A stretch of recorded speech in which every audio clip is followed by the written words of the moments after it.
Meu nome é Ricardo Menezes e, até pouco tempo atrás, eu era um homem que funcionava à base de duas coisas: a lei fria e uma pequena máquina alemã alojada sob a pele do meu peito. Aos 58 anos, eu era um desembargador, uma palavra pomposa para dizer que eu era um burocrata de luxo, um arquivista de destinos alheios. Minha vida era um monumento à ordem e ao vazio. Minha mansão no Morumbi não era um lar, era um mausoléu de mármore e vidro, silencioso como o túmulo das minhas emoções. Eu não tinha esposa, não tinha amigos, não tinha nada além do meu trabalho e do zumbido quase imperceptível do marca-passo que governava o ritmo do meu coração. Ah, o marca-passo. Meu companheiro constante desde o infarto que, 5 anos antes, tentou me levar desta para uma melhor, ou, no meu caso, apenas para uma outra. A máquina era perfeita, confiável, lógica. Um substituto infinitamente superior ao órgão de carne e osso que havia falhado, que havia se deixado levar por estresse e sabe-se lá mais que tipo de sentimentalismo barato. Meu coração era um motor alemão e minha alma um processo judicial arquivado. Naquele dia, o processo em minhas mãos era trivial. Tiago Alves, motorista de aplicativo acusado de atropelar e fugir sem prestar socorro a um pedestre. Um caso sujo, como tantos outros. As provas eram fracas, circunstanciais, mas a promotoria havia feito seu dever de casa. Havia uma testemunha ocular duvidosa, a placa do carro de Tiago anotada às pressas e, o mais importante, a cara de derrota do próprio Tiago. Ele sentou-se ali, com seu defensor público que parecia ter dormido com a roupa do corpo, exalando a aura inconfundível dos que já perderam antes mesmo de a batalha começar. Para mim, era simples. Um quebra-cabeça lógico. Peças que se encaixavam, mesmo que tortas. A sociedade exigia um culpado, e Tiago Alves tinha o perfil perfeito para o papel. Pobre, sem recursos, sem voz. Um réu de livro didático. Eu folheava os autos com o mesmo interesse com que se lê a bula de um remédio. Fatos, artigos, precedentes. Sem espaço para a bagunça da emoção humana. O destino daquele homem seria decidido, selado e carimbado antes do almoço. O ar do tribunal era pesado, viciado em formalidade e desespero silencioso. Tiago me olhava com olhos de cachorro abandonado, uma súplica patética que eu aprendera a ignorar com maestria. A promotora, uma jovem, ambiciosa, com o batom vermelho demais, destilava seus argumentos com a confiança de quem sabe que o jogo já está ganho. Eu ouvia tudo com a paciência de uma estátua, meu coração mecânico ditando o ritmo frio da minha indiferença. Eu já estava formulando as palavras da sentença na minha cabeça, considerando as provas apresentadas. À luz do Código Penal, seria elegante, preciso, irrefutável. Mais um processo resolvido, mais um destino arquivado. Eu ajeitei meus óculos, pigarriei, pronto para encerrar aquele teatro medíocre e voltar para o meu silêncio asséptico. Foi então que o impossível aconteceu. Uma voz fina, mas surpreendentemente clara, cortou o silêncio sacramental do plenário. Com licença! Todos os olhares se viraram. Da plateia, passando pela barreira de madeira que separava o público do sagrado, vinha uma menina. Não devia ter mais de 9 anos. Cabelos pretos, longos e desgrenhados, um vestidinho de chita desbotado e um par de tênis gastos que pareciam grandes demais para seus pés. Ela caminhou com uma determinação que não pertencia à sua idade, parando bem em frente à minha mesa, me encarando com olhos que eram 2 brasas de intensidade. O segurança fez menção de intervir, mas eu levantei a mão, paralisado por uma curiosidade que não sentia há anos. O que diabos era aquilo? A menina parou diante do meu estrado, pequena e desafiadora, um pingo de coragem num oceano de formalidade cinzenta. O murmúrio na sala cessou. A promotora ficou de queixo caído, o defensor público parecia ter visto uma assombração, e Tiago Alves, o pai dela, enterrou o rosto nas mãos, num gesto de desespero absoluto. Claro, para ele, aquilo era o prego final no caixão. Uma criança invadindo o tribunal só podia piorar à já precária situação. "O que você quer, menina?" perguntei, minha voz saindo mais áspera do que eu pretendia. Eu não tolerava desordem. Meu tribunal era um relógio e aquela garota era um grão de areia na engrenagem. Ela me encarou, sem medo, sem hesitação. Os olhos dela, escuros e profundos, pareciam enxergar através das minhas togas, da minha pose, talvez até da placa de titânio no meu peito. "Eu vim fazer um acordo com o senhor", ela disse, a voz infantil soando bizarramente séria. Um acordo. Um calafrio de riso começou a se espalhar pela plateia. A promotora sorriu com sarcasmo. Eu me ajeitei na cadeira, sentindo uma onda de irritação. "Isto é um tribunal, não um parquinho. Volte para sua mãe."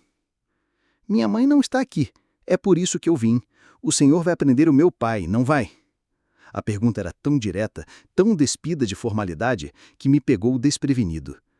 Eu olhei para Tiago, que agora me encarava, o rosto banhado em lágrimas silenciosas. "A justiça será feita", respondi, usando o jargão vazio que servia para todas as ocasiões. "Justiça?" Ela repetiu a palavra como se a estivesse provando pela primeira vez. "Justiça é deixar minha família sem o meu pai? Ele não fez nada." "As provas dizem o contrário", retruquei, já perdendo a paciência. "Agora, por favor, retire-se." Mas ela não se moveu. Em vez disso, deu um passo à frente, as mãozinhas apoiadas na madeira do meu estrado. E então ela disse a frase absurda, ilógica, impossível, que mudaria tudo. "Se o meu pai for solto, eu curo o seu coração." O silêncio que se seguiu durou talvez 3 segundos, mas pareceu uma eternidade. E então a sala explodiu. Não em palmas, mas em gargalhadas. A promotora riu tanto que teve que se apoiar na mesa. Advogados na plateia riam com desdém.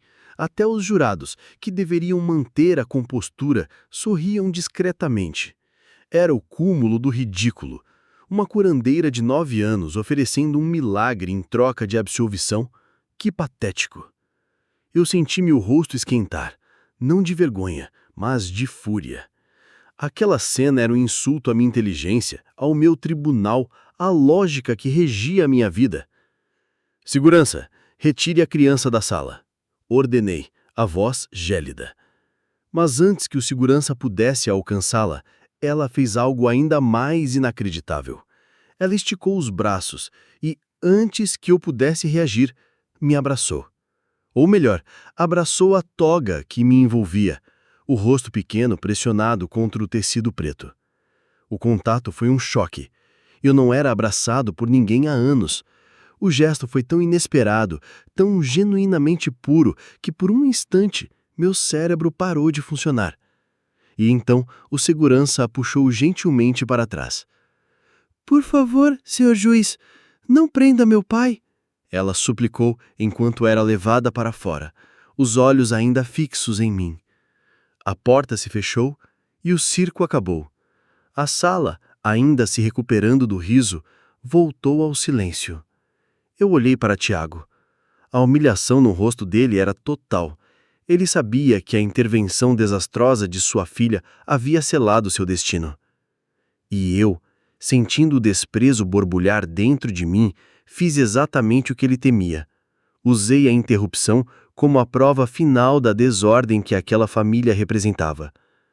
Considerando as provas apresentadas e a clara tentativa de manipulação emocional e desrespeito a esta corte, eu sentencio o réu, Tiago Alves, a 8 anos de reclusão em regime fechado.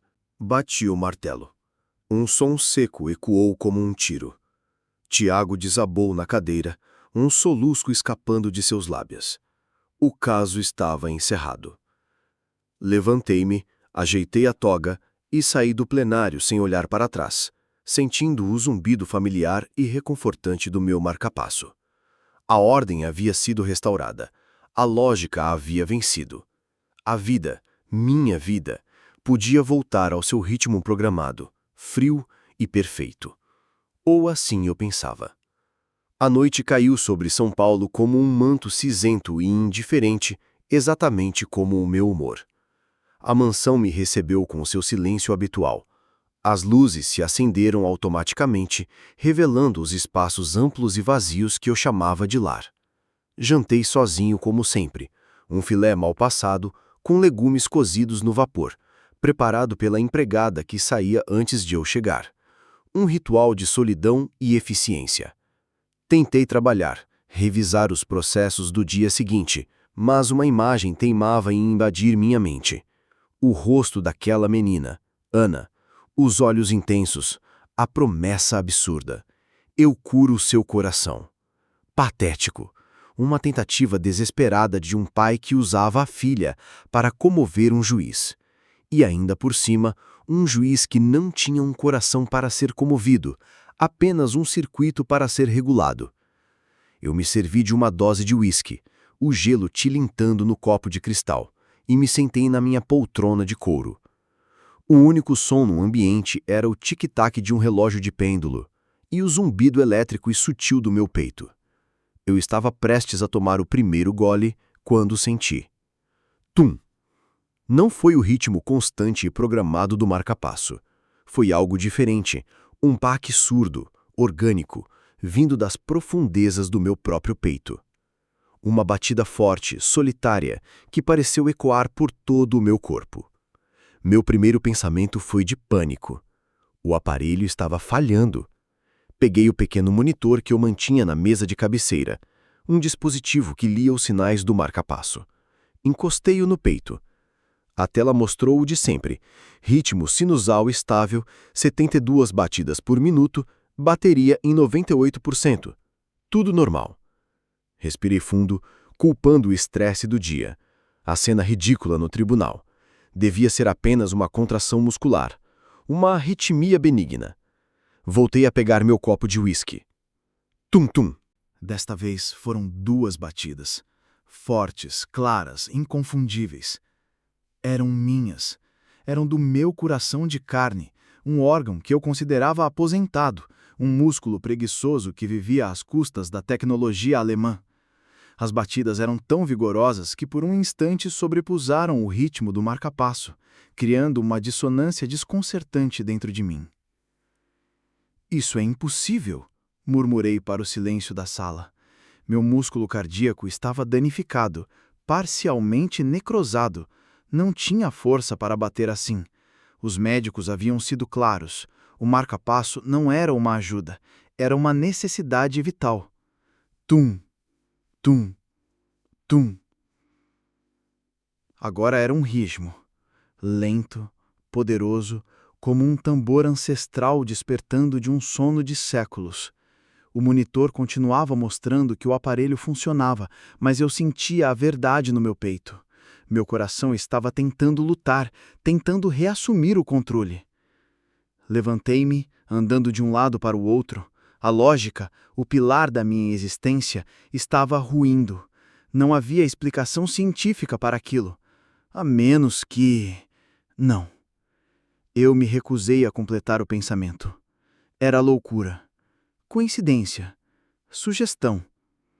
Mas o abraço da menina, o contato físico, o calor do corpo dela contra o meu peito, eu podia quase sentir de novo. E a promessa dela: eu curo o seu coração. Besteira, gritei para as paredes vazias. Superstição barata, pensamento mágico de gente ignorante. Passei o resto da noite em um estado de vigília ansiosa. O uísque ficou intocado, os processos esquecidos. Eu só conseguia prestar atenção na guerra silenciosa que acontecia dentro de meu teito. De um lado, o ritmo perfeito e monótono do meu companheiro de titânio, do outro, as batidas intermitentes, mas poderosas do meu coração traidor. Quando o sol nasceu, eu não havia dormido 1 minuto. Estava exausto, confuso e, pela primeira vez em anos, assustado. A sensação em meu peito não havia desaparecido. Pelo contrário, parecia mais estável, um ritmo subjacente, uma força vital que eu não sentia desde antes do infarto. Aquilo não podia continuar. A incerteza era torturante. Eu precisava de uma resposta lógica, científica. Eu ligaria para o meu cardiologista, marcaria um check-up completo. Mas antes, havia algo que eu precisava fazer. Algo ilógico, irracional. Algo que o Ricardo Menezes de ontem jamais consideraria. Eu precisava encontrar aquela menina. Não porque eu acreditasse em sua magia ridícula, claro que não. Mas porque eu precisava provar a mim mesmo que era tudo uma coincidência. Eu precisava olhar nos olhos dela de novo, confrontar o absurdo de sua promessa e restaurar a ordem no meu universo. Eu precisava de um exorcismo, não de uma cura. E o único demônio a ser expulso era a dúvida que ela havia plantado em mim. Encontrar a família de Tiago Alves foi, para um homem com os meus recursos, ridiculamente fácil. Uma ligação para um contato na Secretaria de Segurança, um cruzamento de dados, e em menos de uma hora eu tinha o endereço. Capão Redondo. O nome, por si só, já evocava um universo de dificuldades que eu só conhecia pelos processos que julgava. Dirigi meu sedã alemão pelas ruas do bairro, um peixe de aquário nadando num rio de águas turvas. Os prédios luxuosos deram lugar a um emaranhado de casas sem reboco, fios elétricos pendurados como teias de aranha e ruas onde crianças jogavam bola desviando de buracos. O contraste era um soco no estômago. Eu, que vivia numa bolha de ar-condicionado e silêncio, estava agora imerso na cacofonia da vida real. A casa deles era uma das menores da rua. Um portão de ferro enferrujado, paredes que um dia foram pintadas de azul e um pequeno vaso de samambaia pendurado na entrada, uma teimosa tentativa de beleza em meio à precariedade. Parei o carro do outro lado da rua, sentindo os olhares curiosos dos vizinhos. Um desembargador ali era tão comum quanto neve no Saara. Hesitei por um momento. O que eu estava fazendo? Vindo atrás de uma promessa infantil, movido por batidas fantasmagóricas no peito? Era o auge da irracionalidade, mas o tum-tum persistia, um lembrete constante da desordem que havia se instalado em mim. Bati no portão. O som metálico pareceu alto demais para a quietude da manhã. Demorou um pouco, mas a porta se abriu. Uma mulher de uns 30 e poucos anos, com os mesmos olhos escuros da menina, mas cansados, marcados pela preocupação, apareceu.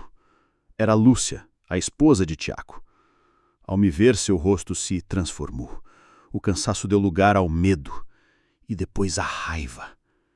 O que o senhor quer aqui? Já não tirou tudo da gente? Veio buscar o resto? Ela se postou na frente da porta, uma leoa protegendo sua cria, mesmo que a cria já estivesse ferida. Eu não vim prejudicar ninguém, falei, tentando soar o mais neutro possível. Eu preciso falar com a sua filha. Com a Ana? O senhor enlouqueceu? Depois do que fez com o pai dela, quer o quê? Assustar uma criança? Eu só quero fazer algumas perguntas. Não temos nada para falar com o senhor. Vá embora, por favor. Ela fez menção de fechar a porta, mas nesse momento, Ana apareceu atrás dela. O mesmo vestidinho desbotado, os mesmos pés descalços, os mesmos olhos que pareciam ler a alma.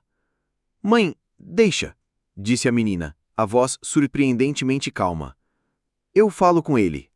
Lúcia olhou para a filha, depois para mim, a hostilidade em seu rosto dando lugar a uma confusão resignada.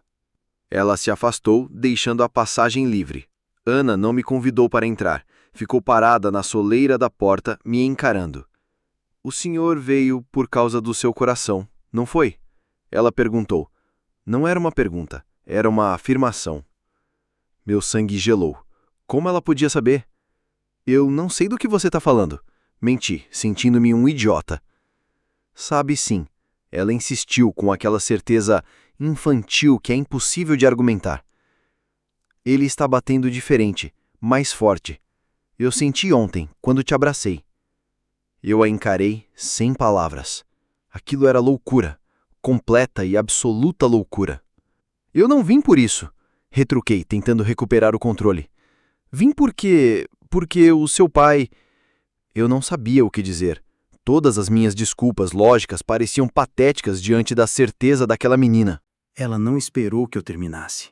Virou-se, entrou em casa e voltou segundos depois com algo na mão. Era um pendrive. Velho, barato, com um chaveiro de gatinho quebrado. Aqui está a prova, disse ela, estendendo o objeto para mim. Prova do quê? De que meu pai é inocente, ela respondeu com simplicidade. A verdade cura. Minha mãe que me ensinou. Eu peguei o pendrive. O plástico barato parecia pesar 1 tonelada na minha mão. Aquele pequeno objeto continha, segundo ela, a verdade. Uma verdade que podia confirmar a inocência de um homem que eu havia condenado. Uma verdade que podia transformar minha decisão judicial em um erro colossal. Como você conseguiu isso? Perguntei, a voz falhando. A câmera de segurança da padaria do seu Joaquim fica do outro lado da rua do acidente. Ele é amigo do meu pai.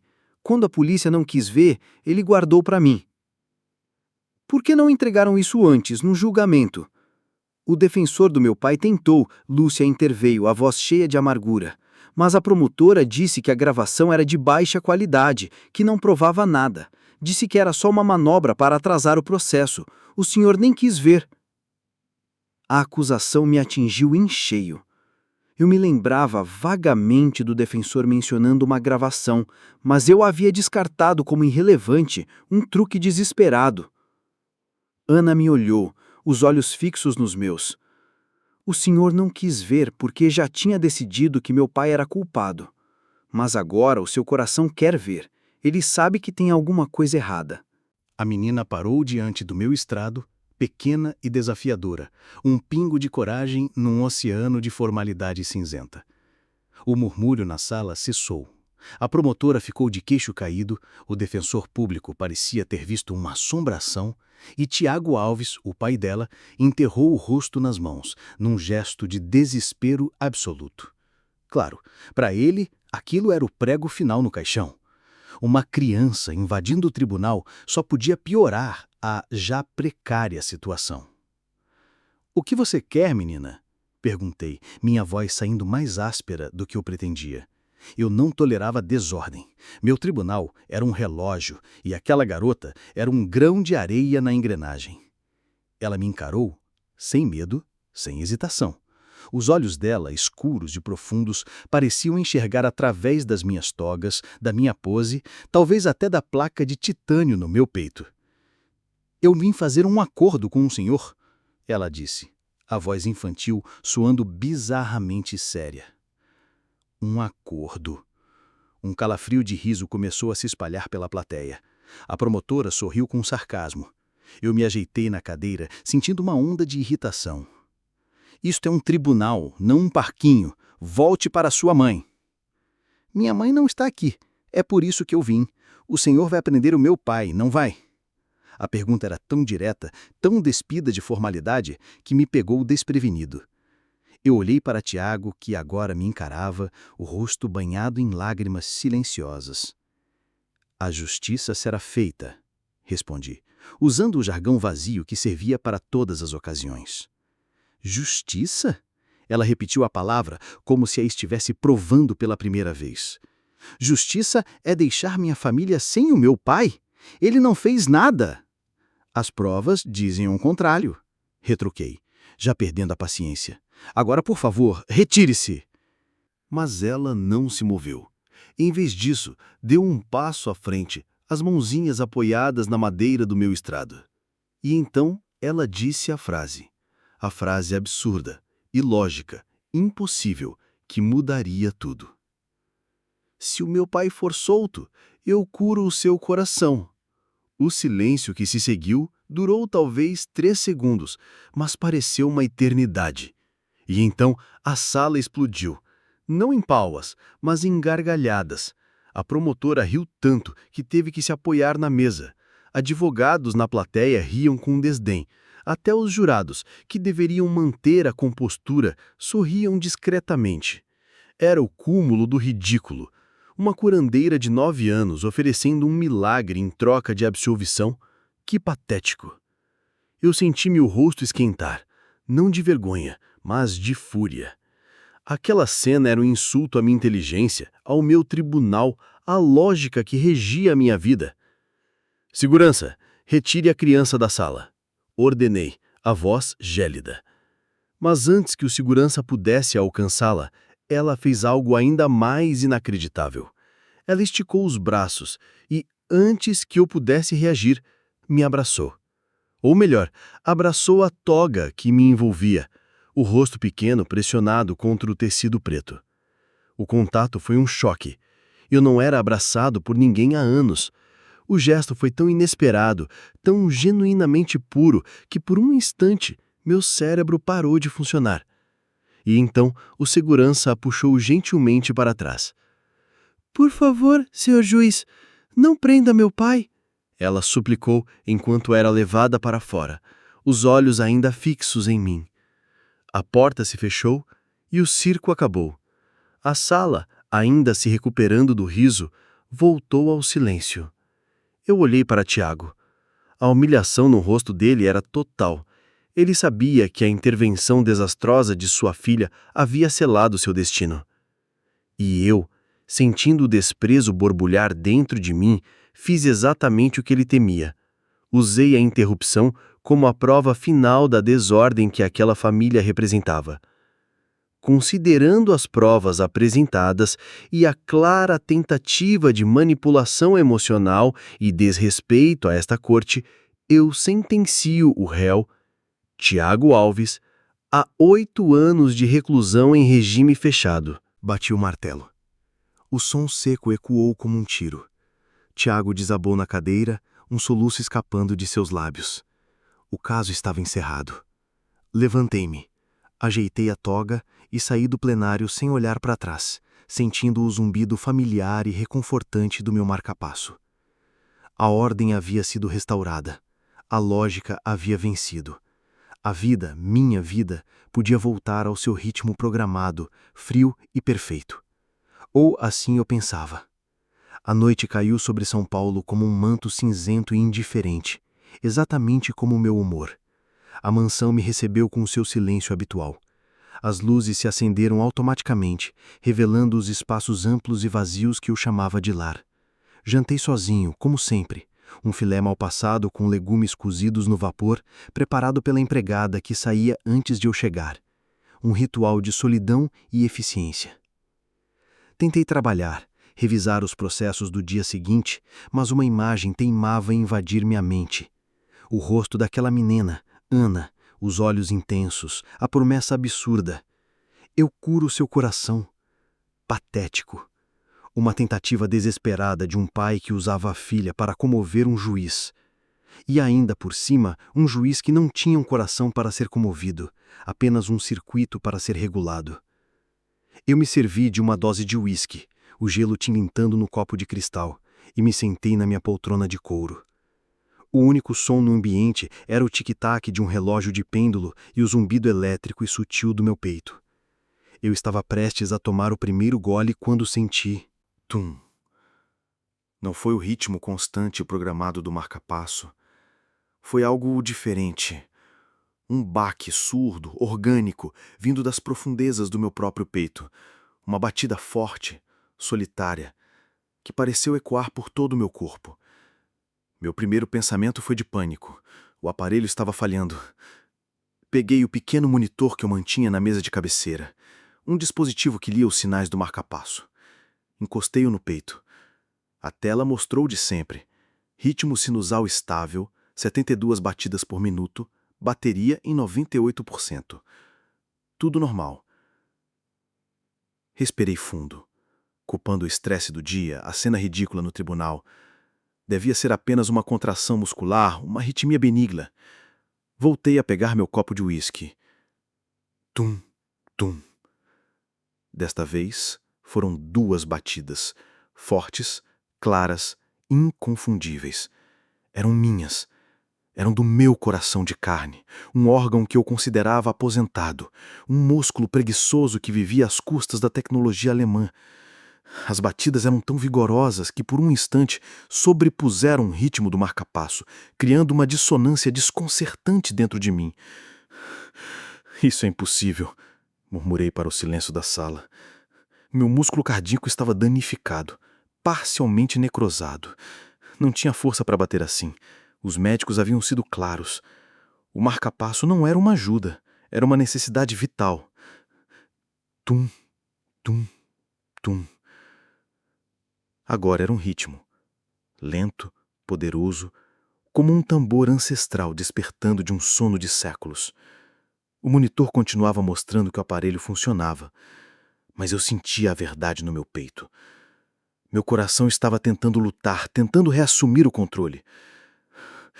Levantei-me, andando de um lado para o outro. A lógica, o pilar da minha existência, estava ruindo. Não havia explicação científica para aquilo. A menos que... Não. Eu me recusei a completar o pensamento. Era loucura. Coincidência. Sugestão. Mas o abraço da menina, o contato físico, o calor do corpo dela contra o meu peito, eu podia quase sentir de novo. E a promessa dela: eu curo o seu coração. Besteira, gritei para as paredes vazias. Superstição barata, pensamento mágico de gente ignorante. Passei o resto da noite em um estado de vigília ansiosa.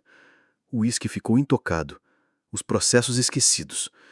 Eu só conseguia prestar atenção na guerra silenciosa que acontecia dentro do meu peito. De um lado, o ritmo perfeito e monótono do meu companheiro de titânio. Do outro, as batidas intermitentes mais poderosas do meu coração traidor. Quando o sol nasceu, eu não havia dormido um minuto. Estava exausto, confuso e, pela primeira vez em anos, assustado. A sensação em meu peito não havia desaparecido. Pelo contrário, parecia mais estável, um ritmo subjacente. Uma força vital que eu não sentia desde antes do infarto. Aquilo não podia continuar. A incerteza era torturante. Eu precisava de uma resposta lógica, científica. Eu ligaria para meu cardiologista, marcaria um check-up completo. Mas antes, havia algo que eu precisava fazer. Algo ilógico e irracional, algo que o Ricardo Menezes de ontem jamais consideraria. Eu precisava encontrar aquela menina. Não porque eu acreditasse em sua magia ridícula, claro que não, mas porque eu precisava provar a mim mesmo que era tudo uma coincidência. Eu precisava olhar nos olhos dela de novo, confrontar o absurdo de sua promessa e restaurar a ordem no meu universo. Eu precisava de um exorcismo, não de uma cura. E o único demônio a ser expulso era a dúvida que ela havia plantado em mim. Encontrar a família de Tiago Alves foi, para um homem com os meus recursos, ridiculamente fácil. Uma ligação para um contato na Secretaria de Segurança, um cruzamento de dados e, em menos de uma hora, eu tinha o endereço. Capão Redondo. O nome por si só já evocava um universo de dificuldades que eu só conhecia pelos processos que julgava.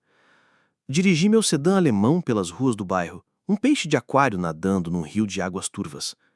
Os prédios luxuosos deram lugar a um emaranhado de casas sem reboco, fios elétricos pendurados como teias de aranha e ruas onde crianças jogavam bola desviando de buracos. O contraste era um soco no estômago. Eu, que vivia numa bolha de ar-condicionado e silêncio, estava agora imerso na cacofonia da vida real. A casa deles era uma das menores da rua, um portão de ferro enferrujado, paredes que um dia foram pintadas de azul e um pequeno vaso de samambaia pendurado na entrada, uma teimosa tentativa de beleza em meio à precariedade. Parei o carro do outro lado da rua, sentindo os olhares curiosos dos vizinhos. Um desembargador ali era tão comum quanto neve no Saara. Hesitei por um momento. O que eu estava fazendo? Vindo atrás de uma promessa infantil, movido por batidas fantasmagóricas no peito. Era o auge da irracionalidade. Mas o tum-tum persistia, um lembrete constante da desordem que havia se instalado em mim. Bati no portão. O som metálico pareceu alto demais para a quietude da manhã. Demorou um pouco, mas a porta se abriu. Uma mulher de uns 30 e poucos anos, com os mesmos olhos escuros da menina, mas cansados, marcados pela preocupação, apareceu. Era Lúcia, a esposa de Tiago. Ao me ver, seu rosto se transformou.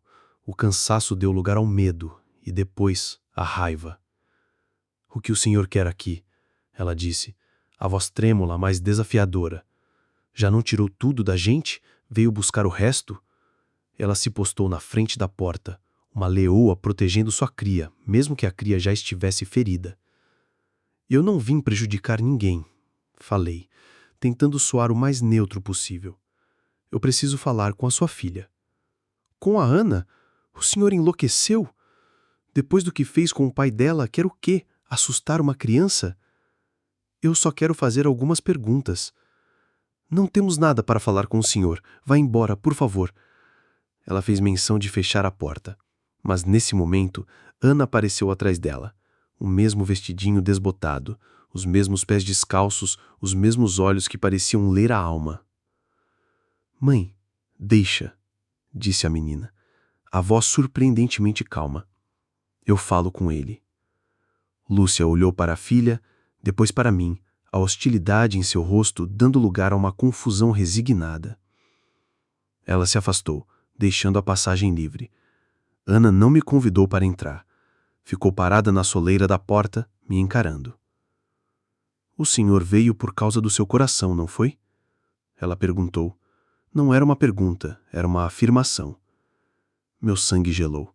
Como ela podia saber disso? Eu não sei do que você está falando. Menti, sentindo-me um idiota. Sabe sim, ela insistiu, com aquela certeza infantil que é impossível de argumentar. Ele está batendo diferente, mais forte. Eu senti ontem quando te abracei. Eu a encarei, sem palavras. Aquilo era loucura, completa e absoluta loucura.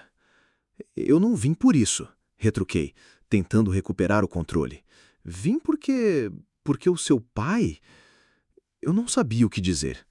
Todas as minhas desculpas lógicas pareciam patéticas diante da certeza daquela menina. Fiquei ali, parado. O desembargador Ricardo Menezes, um dos homens mais poderosos do judiciário, sendo confrontado e desarmado pela lógica impossível de uma menina de 9 anos.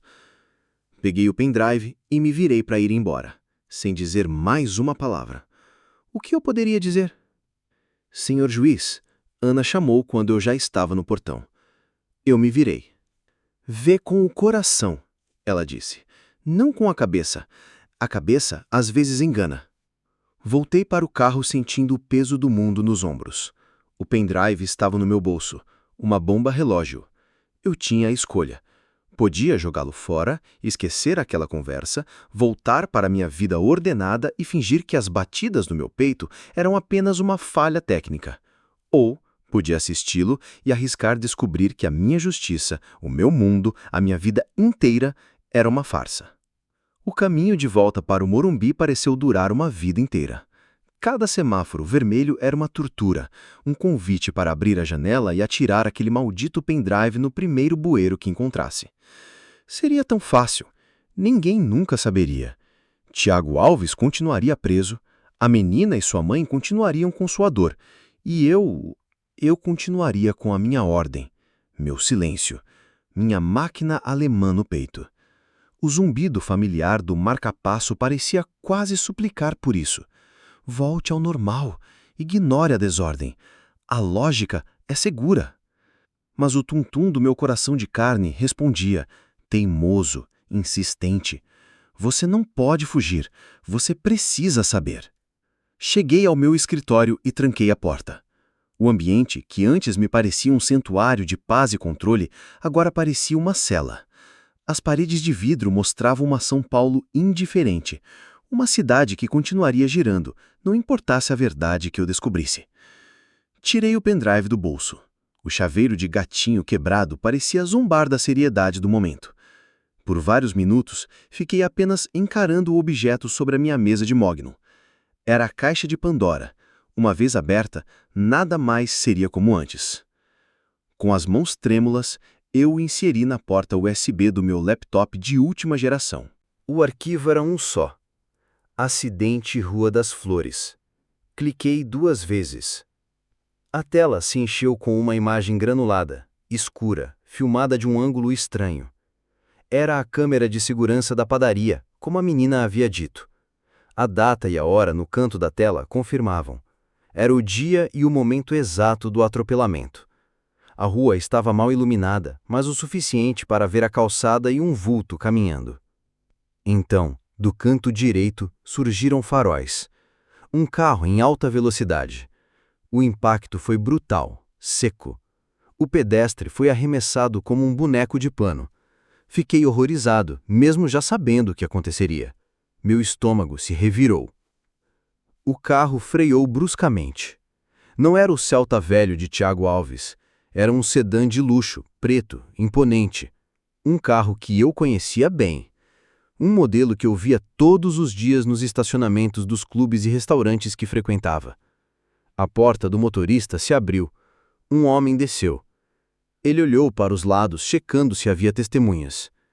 Por um instante, a luz de um poste iluminou seu rosto. Meu sangue congelou. Flávio Guedes.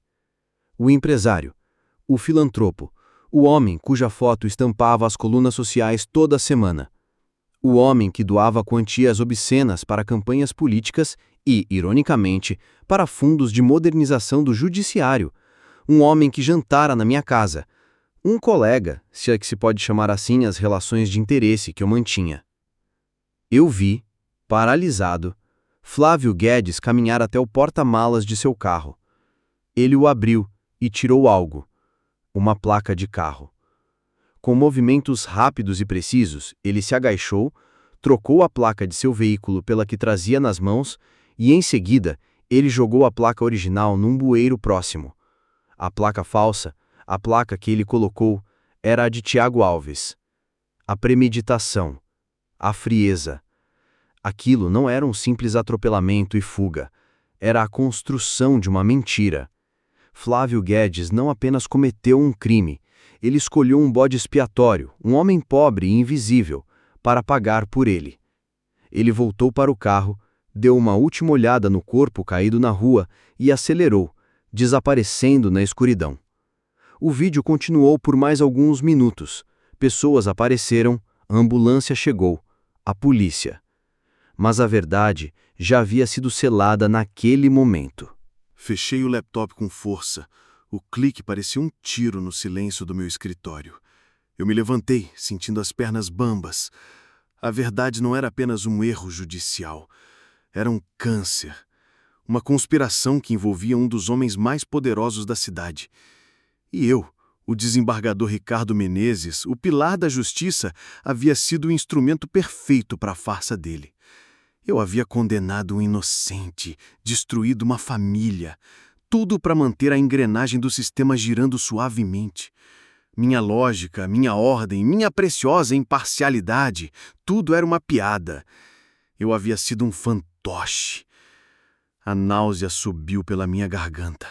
Corri para o banheiro e vomitei. Vomitei o jantar da noite anterior, o uísque e, talvez, simbolicamente, os últimos 5 anos da minha vida. Quando me recompus, lavei o rosto e me encarei no espelho. O homem que me olhava de volta era um estranho. As linhas de expressão pareciam mais profundas. Os olhos, antes frios e vazios, agora estavam tomados por uma mistura de horror e... algo mais. Uma fúria que eu não sentia há décadas. E no meu peito, o tum-tum do meu coração real era agora um ritmo constante, poderoso, martelando contra minhas costelas. A máquina alemã havia se calado.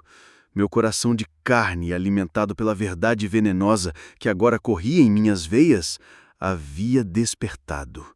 A menina estava certa. A verdade cura. Mas às vezes a cura é mais dolorosa que a doença. Eu tinha a prova. Eu tinha a verdade. Mas o que eu faria com ela? Denunciar Flávio Guedes significaria admitir meu erro. Significaria desafiar um homem com poder para destruir minha carreira. Significaria mergulhar de cabeça no tipo de bagunça humana e perigosa que eu passara a vida inteira evitando. Naquele momento, eu entendi o verdadeiro peso da minha toga. Não era o peso da autoridade, mas o peso da responsabilidade. E, pela primeira vez, eu não sabia se era forte o suficiente para carregá-lo. A primeira coisa que fiz foi o que qualquer homem lógico como eu faria. Calculei os riscos. De um lado da balança, minha carreira, minha reputação, minha segurança. Do outro, a vida de um homem inocente e a fé de uma menina de 9 anos. Antigamente, a escolha seria óbvia. O sistema, a carreira, a autopreservação sempre vem primeiro. Mas o coração, que agora batia forte em meu peito, não entendia de lógica.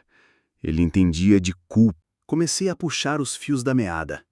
Discretamente, usei meus contatos para levantar a ficha de Flávio Guedes. O que encontrei foi um mapa da corrupção. Guedes não era apenas um empresário, era um polvo com tentáculos em todos os setores da alta sociedade. Seus donativos para o judiciário não eram filantropia, eram investimentos. Ele patrocinava eventos, financiava campanhas, tinha juízes e políticos no bolso. Muitos deles, homens com quem eu dividia taças de vinho em jantares de gala.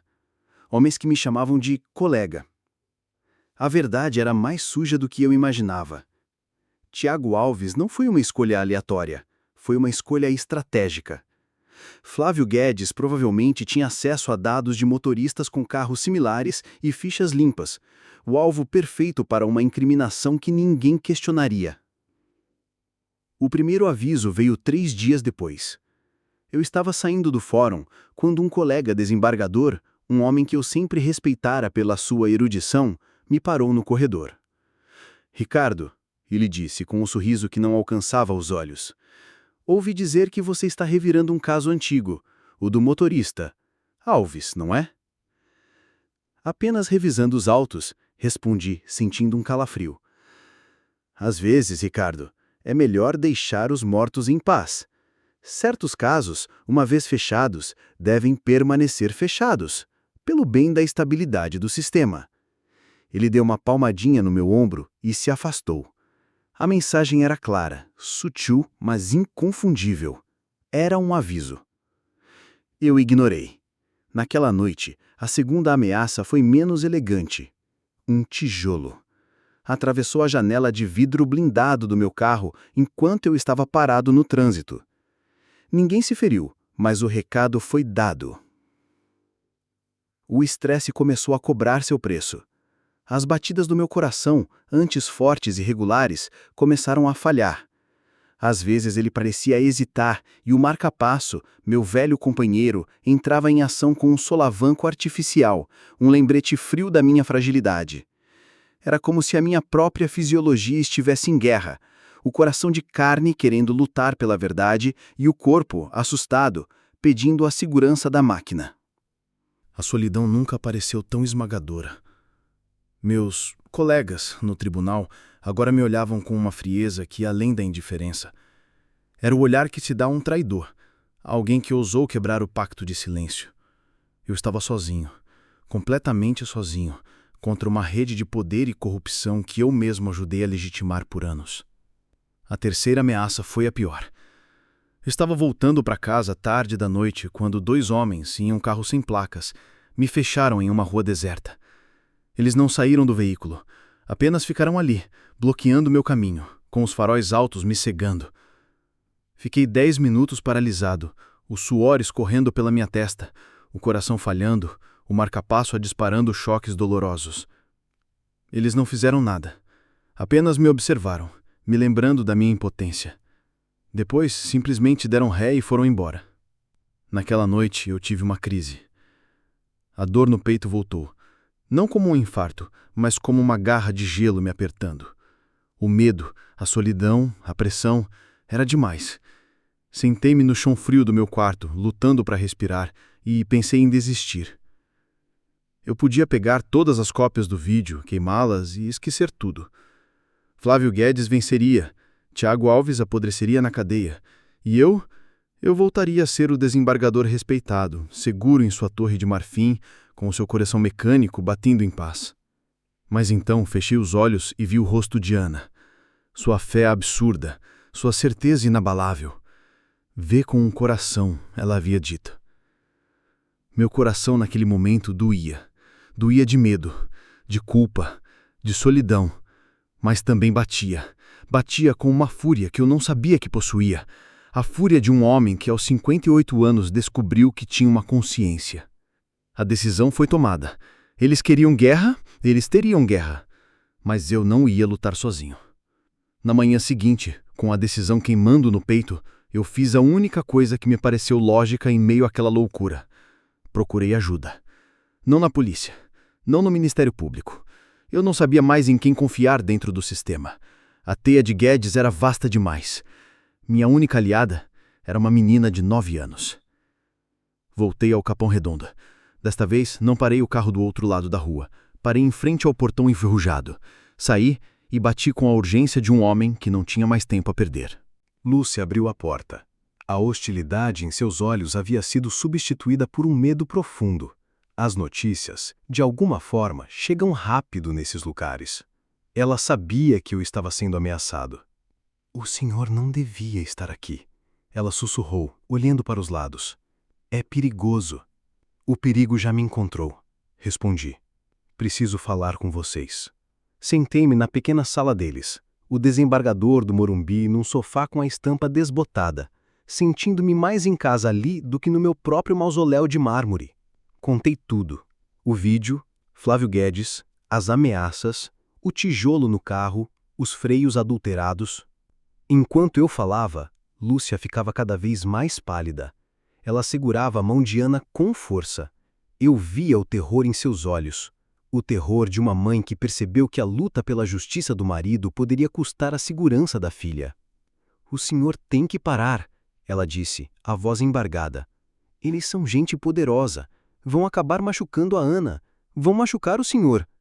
Eles já machucaram, respondi. Machucaram seu marido, machucaram sua família.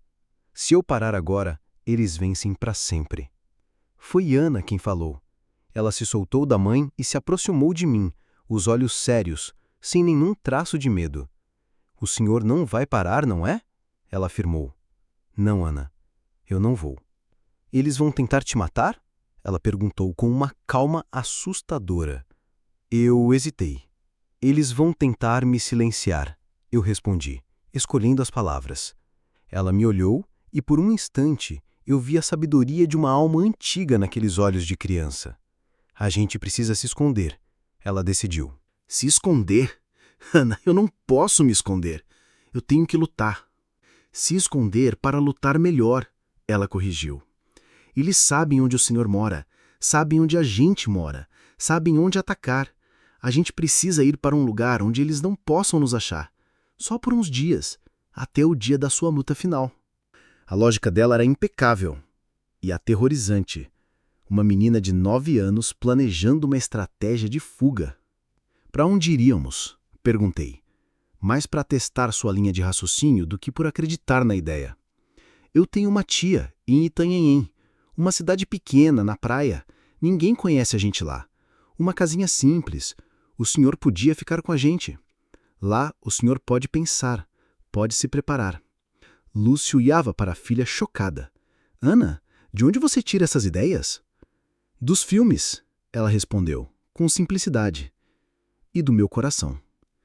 Ele diz que a gente tem que cuidar do senhor agora. A ideia era absurda. Eu, Ricardo Menezes, me escondendo em uma casinha de praia com a família do homem que eu condenei. Mas por mais absurdo que parecesse, fazia sentido. Eu estava vulnerável, exposto. Eles sabiam minha rotina, meus hábitos. Um próximo ataque poderia ser fatal. Está bem, eu disse, surpreendendo a mim mesmo. Vamos para Itanhaém. Naquela noite, sob o manto da escuridão, fizemos a fuga. Eu em meu sedã alemão, elas em um táxi que chamei. Nos encontramos em um posto de gasolina na rodovia e seguimos juntos para o litoral. A viagem foi silenciosa. Lúcia rezava baixinho, Ana olhava pela janela, calma, como se estivesse indo para um passeio de fim de semana. E eu dirigia, sentindo o peso daquela família no meu carro, a responsabilidade por suas vidas agora entrelaçada à minha.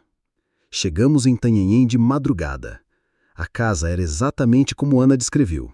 Pequena, humilde, com o cheiro de maresia impregnado nas paredes. Dormia em um colchão no chão da sala. E pela primeira vez em anos, não dormia sozinho. Dormi cercado pelo som da respiração de uma família, que, ironicamente, eu havia destruído e agora estava tentando salvar. Passei os 3 dias seguintes naquele refúgio improvável. De dia, Eu trabalhava. Usei meu laptop para preparar a denúncia mais explosiva que o judiciário já vira. Reuni as provas, escrevi a petição, contatei o único jornalista em quem eu confiava, um velho repórter investigativo que odiava a corrupção tanto quanto eu. E à noite eu aprendi a ser humano. Jantava com Lúcia e Ana. Comida simples, feijão, arroz, um peixe que o vizinho pescara. Conversávamos. Elas me contavam sobre Tiago, sobre seus sonhos, sobre a vida antes do pesadelo. E eu ouvia. Pela primeira vez na vida, eu realmente ouvia. Uma tarde, Ana me encontrou na varanda, olhando para o mar. "O senhor está com medo?" ela perguntou. "Estou, Ana, muito." "Não precisa, o senhor vai conseguir."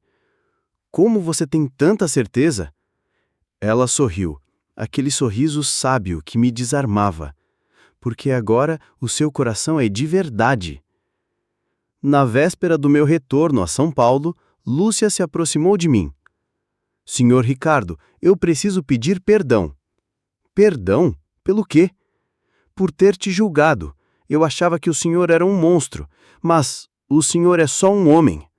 "Eu era um monstro", corrigi. "Vocês que estão me ensinando a ser um homem."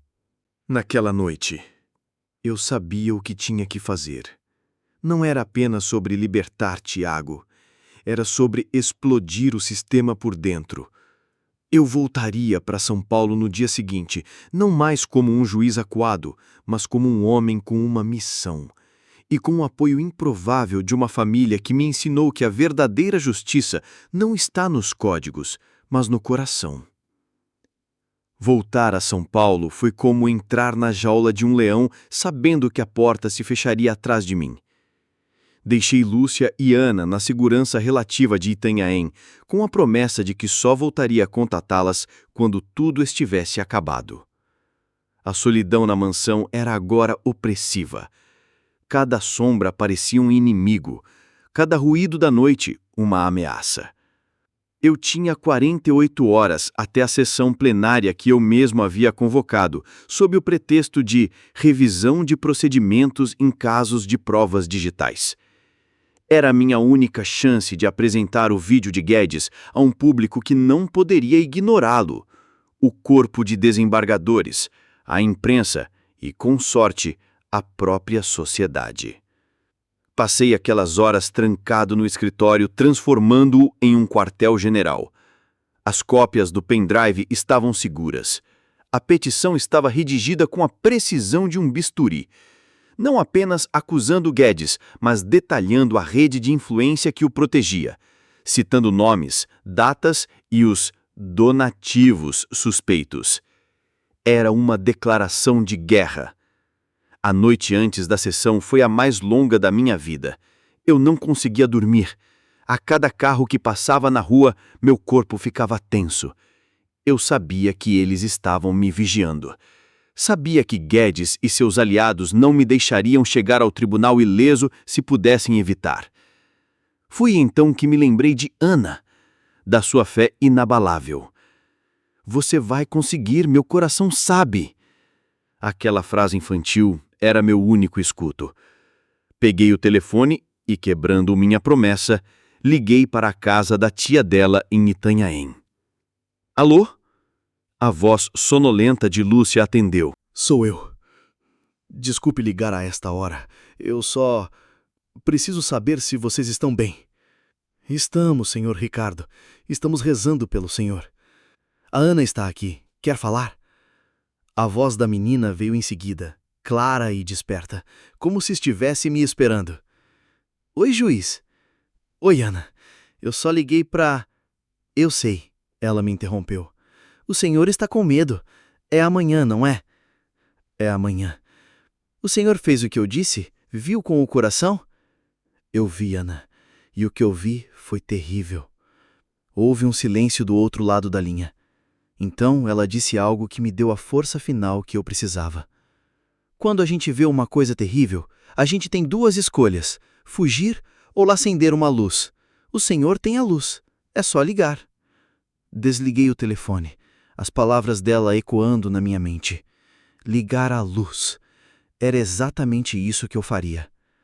No dia seguinte, o dia da sessão, saí de casa sentindo-me um soldado indo para a batalha. O plenário estava lotado. Desembargadores, advogados, assessores.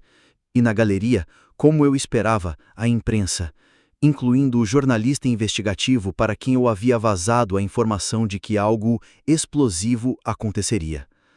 Flávio Guedes também estava lá, sentado na primeira fila da plateia, com um sorriso arrogante como um imperador romano assistindo a um jogo na arena. Ele estava ali para garantir que seu gladiador, eu, se comportasse. Meus colegas me olhavam com frieza. Eles sabiam que algo estava por vir. Sentiam a traição no ar, a traição ao nosso pacto de silêncio. Quando chegou a minha vez de falar, o silêncio no plenário era total. Eu subi à tribuna, as mãos segurando os papéis para disfarçar o tremor. Eu sentia meu coração de verdade batendo, uma contagem regressiva. Senhoras e senhores, comecei, a voz mais firme do que eu esperava. Convoquei esta sessão para discutir um caso que expõe uma falha grave, não apenas em nossos procedimentos, mas em nossa própria alma. Eu vi Guedes se ajeitar na cadeira, o sorriso desaparecendo. Meus colegas me fuzilavam com os olhos. Continuei, contando a história do caso de Tiago Alves, não como um juiz, mas como um narrador, detalhando a condenação de um homem inocente. E então, eu liguei a luz. E agora, eu lhes apresento a prova que esta corte se recusou a ver. Projetei o vídeo no telão. A imagem granulada, o atropelamento, a troca de placas. E o rosto, inconfundível, de Flávio Guedes. O plenário explodiu. Um pandemônio, gritos, exclamações de choque. Guedes se levantou, pálido, tentando sair, mas os seguranças, alertados pelo meu jornalista, o bloquearam. Eu continuei, a voz agora um trovão, lendo os nomes dos juízes e políticos ligados a Guedes, detalhando os donativos, expondo a teia de corrupção. Eu sentia a dor no peito, a familiar pontada de aviso. O estresse era imenso. O marca-passo devia estar trabalhando em modo de emergência. Mas, enquanto eu falava, enquanto eu expunha cada mentira, uma sensação estranha começou a tomar conta de mim. Uma onda de calor, de força. A dor no peito não era de um ataque, era de um rompimento. A casca do homem que eu fui estava se quebrando. E então cheguei ao clímax. Com a autoridade que me foi conferida e com a consciência que me foi devolvida, eu anulo a sentença de Tiago Alves e declaro perante todos sua total e completa inocência. No exato instante em que a palavra inocência saiu dos meus lábios, aconteceu. Não foi um trovão, nem um flash de luz. Foi uma sensação interna, uma revolução silenciosa e violenta dentro do meu peito. A dor aguda que eu esperava, o colapso que Guedes e seus comparsas provavelmente desejavam, não veio. Em vez disso, senti uma onda de calor se espalhar a partir do meu coração, uma energia vibrante que pulsou por cada veia. Tum, tum, tum, tum. Era o meu coração. Não o ritmo programado da máquina, mas uma batida selvagem, poderosa, triunfante. Era o som da vida, crua e sem filtros. E, pela primeira vez em 5 anos, eu não senti o zumbido elétrico do marca-passo. Ele havia se calado.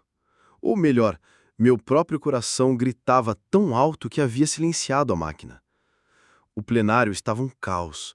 Repórteres com câmeras corriam para capturar o rosto de Guedes, que agora era uma máscara de fúria e pânico. Meus colegas desembargadores estavam pálidos, alguns se levantando para protestar, outros afundando em suas cadeiras, derrotados. Em meio ao pandemônio, eu permaneci na tribuna, a mão sobre o peito, sentindo o milagre que acontecia sobre a minha pele. Não havia dor, apenas força, uma vitalidade que eu pensei ter perdido para sempre. Era como se, ao libertar Tiago, eu tivesse libertado a mim mesmo. Ao fazer a verdadeira justiça, meu corpo havia encontrado sua própria cura. A promessa da menina: eu curo o seu coração. Não era magia. Era a consequência. A verdade era o desfibrilador da minha alma. Com um gesto que chocou a todos, eu rasguei a gola da minha camisa, expondo a pele onde os pequenos eletrodos do monitor do marca-passo estavam colados. Com uma calma que eu não sabia que possuía, eu os arranquei, um por um. O gesto foi simbólico, uma declaração de independência. Eu não precisava mais da máquina. Meu coração era meu, outra vez. O que ele está fazendo? Enlouqueceu! Ouvi alguém gritar. Flávio Guedes, vendo que tudo estava perdido, berrou na minha direção. Você vai pagar por isso, Menezes. Você e aquela família de miseráveis. Mas suas ameaças soavam vazias. Ele não era mais um polvo de tentáculos invisíveis. Era apenas um homem, exposto e derrotado. Os seguranças o levaram para fora, em meio a um enxame de flashes e perguntas. Na confusão que se seguiu, meu velho amigo jornalista se aproximou. Ricardo, o que foi aquilo? O seu coração... Está curado, respondi, um sorriso genuíno se formando em meus lábios pela primeira vez em anos. Aparentemente, a justiça é o melhor cardiologista que existe. A notícia da minha recuperação milagrosa se espalhou quase tão rápido quanto o escândalo de corrupção. Os médicos não tinham explicação. Meus exames, feitos nos dias seguintes, mostravam um músculo cardíaco revitalizado, uma circulação sanguínea que desafiava os diagnósticos anteriores. Eles falavam em remissão espontânea, em fatores psicossomáticos. Eu sabia a verdade. Meu corpo estava apenas reagindo à saúde da minha consciência. Tiago Alves foi solto naquela mesma tarde. A cena de seu reencontro com Lúcia e Ana, na porta do presídio, foi transmitida em todos os jornais. Aquele abraço, o choro de alívio, a família reunida, aquela era a imagem da justiça. E eu, de longe, assistindo pela TV na minha casa, agora menos silenciosa, senti uma paz que valia mais que toda a minha carreira. O sistema judiciário tremeu. As prisões de Guedes e de 2 desembargadores nos dias seguintes foram apenas o começo de uma limpeza que o país não via há décadas. Minha carreira, como eu a conhecia, estava acabada. Eu era um pária para os meus antigos colegas, um herói controverso para o público. Mas eu não me importava. Eu havia trocado a toga de desembargador pela liberdade de ser um homem decente. Uma semana depois, eu estava sentado na varanda da pequena casa em Itanhaém. O sol da manhã aquecia meu rosto. O som das ondas era a única música que eu precisava. Tiago estava consertando uma rede de pesca. Lúcia preparava o almoço. E Ana? Ana estava sentada ao meu lado, desenhando em um caderno. O que você está desenhando? Perguntei. Ela me mostrou. Era um desenho de um homem grande, de uma mulher e de uma menina, de mãos dadas na praia. E no peito do homem, ela havia desenhado um enorme coração vermelho. Somos nós, ela disse. E o seu coração não precisa mais da maquininha, ela completou, apontando para o desenho. Não, Ana, não precisa mais. Você o consertou. Ela sorriu. Aquele sorriso que continha todos os segredos do universo.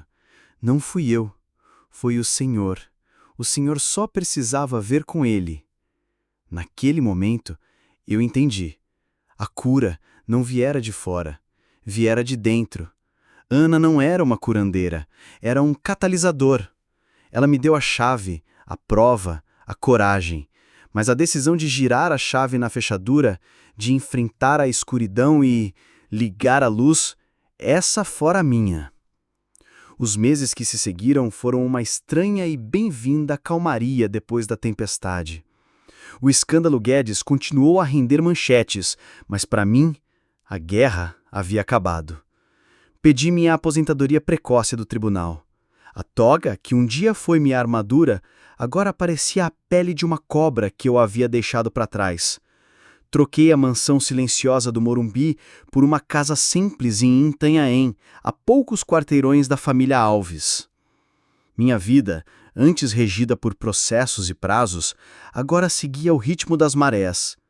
Eu aprendi a pescar com Tiago, a cozinhar o peixe com Lúcia e a construir castelos de areia com Ana.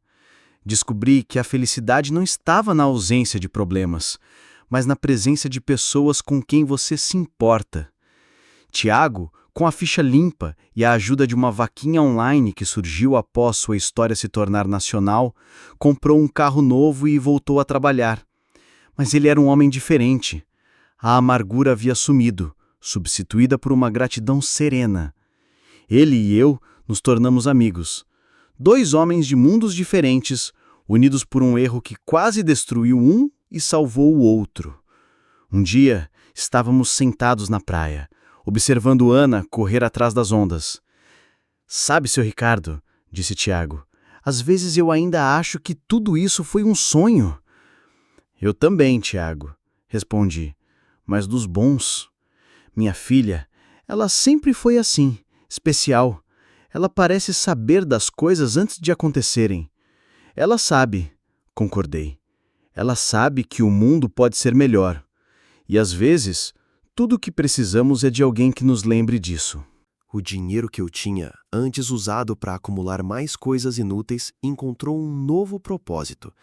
Criei uma fundação, o Instituto Coração Justo, uma organização pequena, sem alardes, que oferecia assistência jurídica gratuita para pessoas como Tiago, gente engolida pelo sistema, sem voz e sem esperança. Era a minha forma de pagar a dívida, de garantir que outras Anas não precisassem invadir um tribunal para serem ouvidas. Meu coração nunca mais falhou. Meu cardiologista até hoje usa meu caso em congressos como um fenômeno inexplicável. Eu sorrio e deixo que ele acredite na ciência. Eu sei que a explicação é muito mais simples e, ao mesmo tempo, infinitamente mais complexa. A última cena desta história não acontece em um tribunal, nem em uma mansão, nem em uma casa de praia. Acontece em um parque público em um domingo ensolarado. Eu não estou de terno, mas de camiseta e bermuda. Meus sapatos não são italianos, são tênis gastos. E eu não estou sozinho. Estou correndo, rindo, ofegante, tentando chutar uma bola de futebol. Do outro lado do campo improvisado, Tiago e Lúcia riem da minha falta de jeito. E no gol, pequeno mas gigante, está Ana. "Chuta, juiz!" ela grita, rindo. "Chuta com o coração!" Eu corro em direção à bola.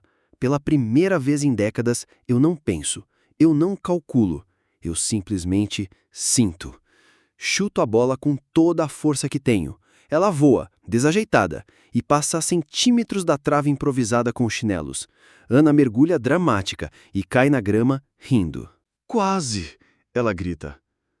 Eu me aproximo, ajudo-a a levantar, a poeira da grama em sua roupa. Naquele momento, sob o sol, no meio de um parque, eu, o ex-desembargador, o homem que funcionava com um coração de máquina, sinto a alegria mais pura e simples que um ser humano pode sentir. Eu não ganhei o jogo, mas eu havia ganhado minha vida de volta. E tudo porque uma menina de 9 anos, em um ato de fé impossível, me lembrou que o coração, o de verdade, só se cura quando se permite bater pela coisa certa.